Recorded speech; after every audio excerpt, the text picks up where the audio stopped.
শারীরিক সম্পর্ক অপরাধ না, অপরাধ কখন? যখন সে বিয়ে করবে না। এখন এই বিয়েটা কত বছরে করবে না সেটার কোনো কিছু নাই। আর অপরাধ কার? শুধুমাত্র পুরুষের। অন্যান্য দেশের যে এক্সাম্পল টানলেন, সেখানে বেশিরভাগ দেশেই আসলে এই ধরনের কোনো অদ্ভুত আইন নাই।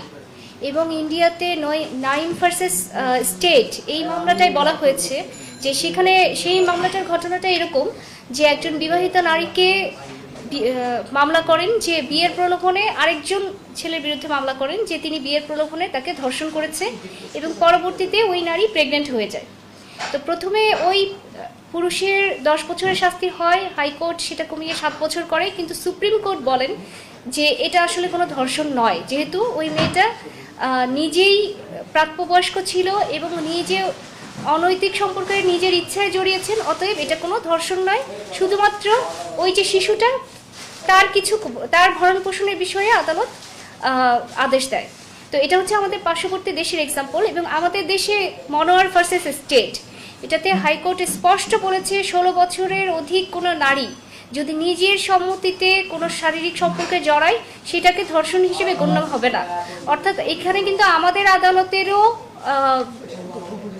বক্তব্য একেবারে সুস্পষ্ট রায়ের মাধ্যমে, এবং এটা আমাদের জন্য প্রেসিডেন্ট হিসেবে, অর্থাৎ এটা আমাদের জন্য binding upon the subordinate court. তো সেই ক্ষেত্রে এই যে মামলাগুলো নেওয়া হচ্ছে এবং মামলাগুলোর প্রসিডিংস চলছে, সবচেয়ে বড় বিষয় হচ্ছে এই নারী শিশু নির্যাতন দমন আইনে কিন্তু আছে ধর্ষিতার নাম, পরিচয়, ছবি প্রকাশ করা যাবে না। অর্থাৎ একটা রেপ কেস হলে কে করতেছে সেটা কিন্তু প্রকাশ করার মধ্যে আইনে সুস্পষ্টভাবে আছে যে সেই নাম, পরিচয় প্রকাশ করা যাবে না। তাহলে প্রকাশ হবে কার? ধর্ষকের ছবি।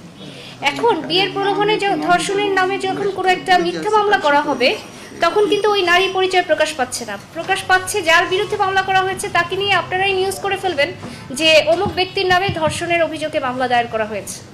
পরে সেই মামলার কি হবে হবে না সেটা তো পরের কথা, তার যে সোশ্যাল ট্রায়ালটা হয়ে গেল, মিডিয়া ট্রায়াল হয়ে গেল, তার যে ক্ষতিটা হয়ে গেল, সামাজিকভাবে সে জানলো যে সবাই জানলো সে একটা রেপ কেসের আসামি, কিন্তু প্রকৃত অর্থে তো সে সেই রেপিস্ট না। যারা জোরপূর্বক ধর্ষণ করে নারীকে, শিশুকে, সে কি সেই ধর্ষক?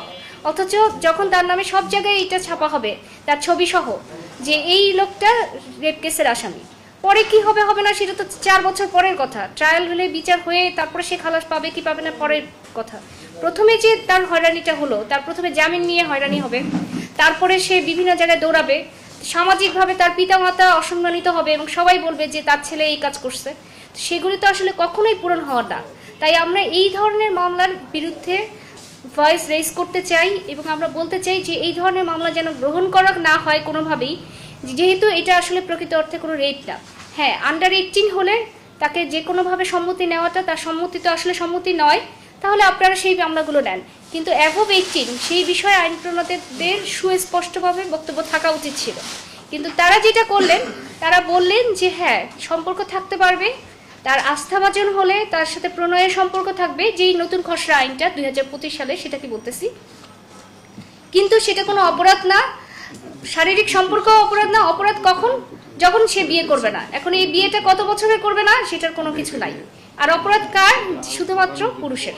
তো এই ধরনের যে লিঙ্গ বৈষম্যমূলক আইন, অর্থাৎ একটা আইন কিন্তু লিঙ্গ বৈষম্যমূলক হতে পারে না।